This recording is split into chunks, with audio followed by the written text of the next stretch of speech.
Hi every one, അസ്സാം വലൈക്കും. Welcome back to my channel. ഇന്ന് നമ്മളൊരു ക്രീമി കാരമൽ സേമിയ പായസമാണ് ഉണ്ടാക്കാൻ പോകുന്നത്.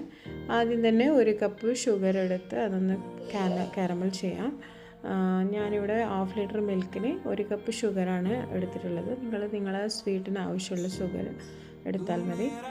മീഡിയം ഹീറ്റിൽ വെച്ച് തന്നെ കാരമൽ ചെയ്യണം കേട്ടോ. ഇത് കരിഞ്ഞു പോയാൽ ഇതിൻ്റെ സ്മെല്ലും ടേസ്റ്റും ഒക്കെ മാറും.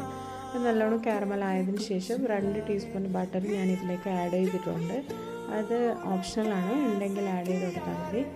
നല്ലോണം ഒന്ന് മിക്സ് ആയതിനു ശേഷം കുറച്ച് ചൂടുള്ള പാൽ ആദ്യം കുറച്ച് ചേർത്ത് കൊടുക്കുക. കാരമൽ സോസിലേക്ക് മിൽക്ക് ആഡ് ചെയ്യുമ്പോൾ ഒന്ന് കട്ട പിടിക്കും, അത് കുഴപ്പമില്ല. ഹീറ്റായി വരുമ്പോൾ അതെല്ലാം മെൽട്ടാവും. നല്ലോണം കാരമൽ സോസും മിൽക്കും നല്ലോണം മിക്സ് ആയതിന് ശേഷം ഒന്ന് സെറ്റിൽഡ് ആയതിന് ശേഷം ഇതിലേക്ക് ബാലൻസ് ഉള്ള മിൽക്ക് നമുക്ക് ആഡ് ചെയ്ത് കൊടുക്കാം. മിൽക്കൊന്ന് ആഡ് ചെയ്ത് നല്ലോണം മിക്സ് ചെയ്ത് നല്ലൊരു ബോയിൽ വരുന്നവരെ വെയിറ്റ് ചെയ്യാം. സേമിയ പായസം എല്ലാവരും കുറേ വെറൈറ്റീസിൽ ചെയ്യുന്നുണ്ട്. ഇതൊന്ന് കാരമൽ ചെയ്ത് നോക്കൂ, നല്ല ടേസ്റ്റാണ്, മസ്റ്റ് ട്രൈ ആണ്. ഇതിലേക്ക് ക്രീമി ടെക്സ്ചർ വരാൻ വേണ്ടിയിട്ട് 2 ടീസ്പൂൺ മിൽക്ക് പൗഡറിലേക്ക് കുറച്ച് മിൽക്കും കൂടി ആഡ് ചെയ്ത് നമുക്കിതിലേക്ക് ആഡ് ചെയ്ത് കൊടുക്കാം. അത് ആഡ് ചെയ്ത് നല്ലോണം മിക്സ് ചെയ്ത് കുക്കായി വരുമ്പോൾ നമുക്കിതിൽ ആവശ്യമുള്ള സേമിയ ആഡ് ചെയ്ത് കൊടുക്കാം.